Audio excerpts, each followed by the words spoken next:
Hello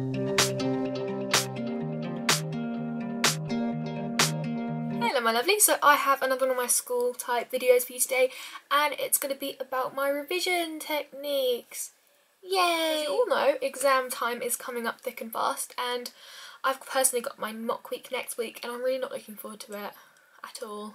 I don't know if anybody is, but I thought I'd just share with you, as we're coming up to the proper exam time for GCSE and A-levels, I would share with you my exam techniques, and this was asked in a couple of my university and how I cope with A-levels videos, so I thought I'll go ahead and do it. The first thing I always try and do is plan my revision really well.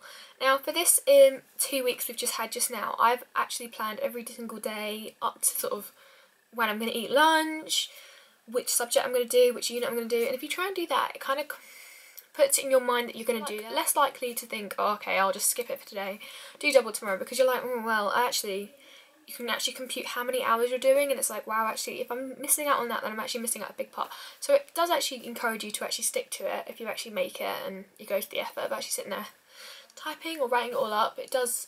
Number 2, for the holidays, I recommend taking home every single one of your textbooks. Now, this was a bit of a task, because, I mean, this is 2 out of, you know, I don't take 3 subjects, but that's 2 out of 6 books we've got for psychology.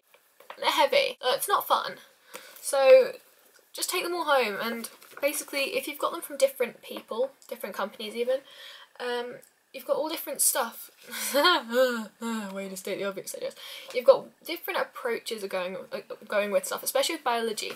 I really struggled with biology from our textbooks last year, and then I looked in the revision guide and I went on some things online, and I really just had to gather a lot of resources and then get it from a few people's different perspectives and different ways of saying it, and eventually I got an A in biology. So number 3, you know what, I'm going to stop numbering it. I'm just going to do this random because it's not going to help anybody if I number it wrong. The next thing I do is I try and literally plan my days.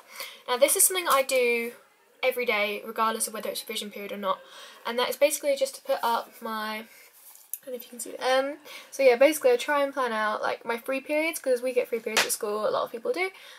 So say period 3 and 4, I've had them for had frees, I'd be like, well, I need to do some unit 4 biology notes. So I try and think, okay, I'm going to plan this all out, and especially in free periods, if you make use of them like that, it really does help so much. I get most of my revision done during free periods. Another thing is a resource I use quite a lot, and that is a revision website, and it's called getrevising.co.uk.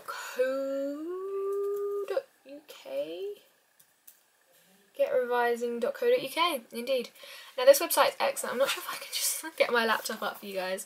I'll insert a picture of some of the things, I'll screenshot some of the pages.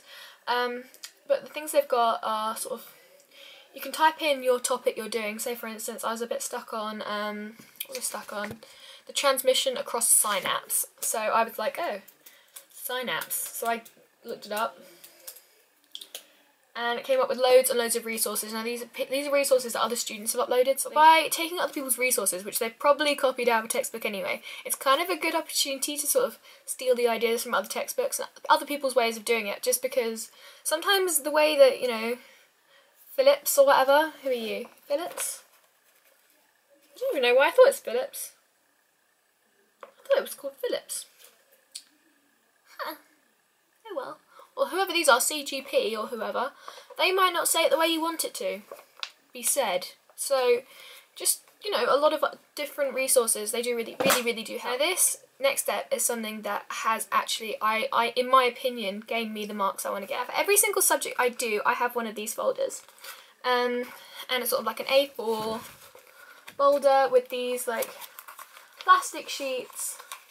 And basically what I did was I typed out every single topic in my own words. Now, I'm not gonna lie to you, it's hard work. Like if you want to do this, you're gonna start now, because I know exams are coming up thick and fast.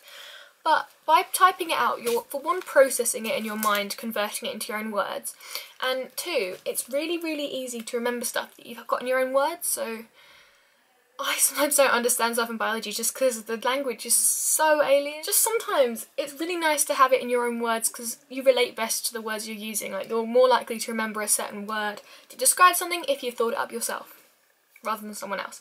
So basically another thing I do is I take 2 highlighters, and this is where you need a friend or a relative, because I use my mum because she's brill when it comes to exams. And what I do is I highlight in 2 colours, and I'll have, on one hand I'll have purple, and that'll be what mum says. So for instance, it'll go keywords, and then she'll say in purple it says ecology, and then I'll have to recite the pink bit. So what I'll do is I'll basically learn it like a script. And it sounds a bit stupid because you're basically regurgitating stuff. And I know that's not right for, like, you know, psychology and stuff where in English where you've got to interpret stuff. Subjects like biology, I'm not going to lie to you here, I thought it was all about having the, you know, interpreting the, I don't know why I thought it was about interpretation. I just thought you had to kind of know the concepts and kind of see what you made of them. No, with biology it's one answer or no marks. It's you've got the answer or you haven't. So the best thing in my opinion is just to learn the mark scheme or learn what they want, and then basically just be able to spew it out. That was a nice bit of imagery. Same with psychology to an extent. You've got to know the studies. That's kind of like a you know it or you don't. So you just got to learn it. Like look, cover, write, check even. It sounds really, really mundane. Honestly, look, cover, write, check. Never did any 8-year-olds learning spellings any harm. On my desk as well, I like to keep these pens, obviously, really handy.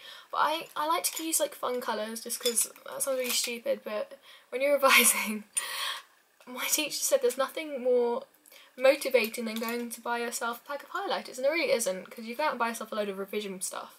It doesn't even have to be like expensive or whatever. Just go out and buy yourself a new pen and you're like, oh, I kind of want to use this. I don't know if that's just me. I've always had a thing for pens, not in a weird way. The next thing I've got is just the kind of snacks and drinks I take into my revisione session. I will always have a bottle of water.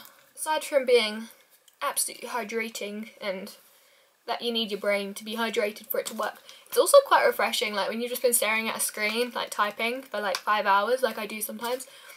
Having a drink of water is like, you never know how exciting water was until you've stared at a computer screen for 6 hours. The next thing is snacks. Now I try and keep my snacks really healthy, so I don't feel like I'm piling a load of junk into my system while I'm doing it, because I mean, you're trying to stay all healthy and your mind's trying to work its best. And to be honest, you're working harder than you would do at school, because you haven't got the support you've got at school. It's a completely different mindset to how you are at school. So your brain is working that extra bit harder. So you've got to really nourish yourself. But just while I'm literally sitting here revising, I'll have, and this is an empty packet. I was a bit of a hoarder and kept the packet so I could show you guys. Like Mum, don't throw that away. I need to show the YouTube people. I eat stuff like this, and these are really expensive here. But they last ages. These massive bags of these. They're like pomegranate seeds, or like bits of, I don't know, would you call them pomegranate seeds? The bits of pomegranate, and they're covered in dark chocolate. But yeah, these are really good. Like just stuff like this, raisins, dried fruit, and it sounds really gross, but you can take it as a time to like really make yourself healthy. Don't pile a load of caffeine into your system before an exam or before a revision, because that's not good. It might make you feel more awake at the time, but honestly just sleep beforehand. That's all, that's what's important. Sleep, exercise and eat healthily, and they're the tips for actually getting a revision out of the way. That's about it. I really hope you enjoy it. If there's any more exam videos you want me to put out, please let me know. I could do my how I prepare for an exam, literally just how I prepare before an exam, and I could run you through kind of like what I do before the exam. I could film it all. Might be quite amusing because I do have some funny little superstitions I do before the exams. So yeah, lots and lots of love. Please request any more videos as I will try and get them all done, because I mean I'm back to school tomorrow, but you know I'll have more free time because I've learned all our content and stuff, so it's just revision now, yay! So yeah, lots and lots of love.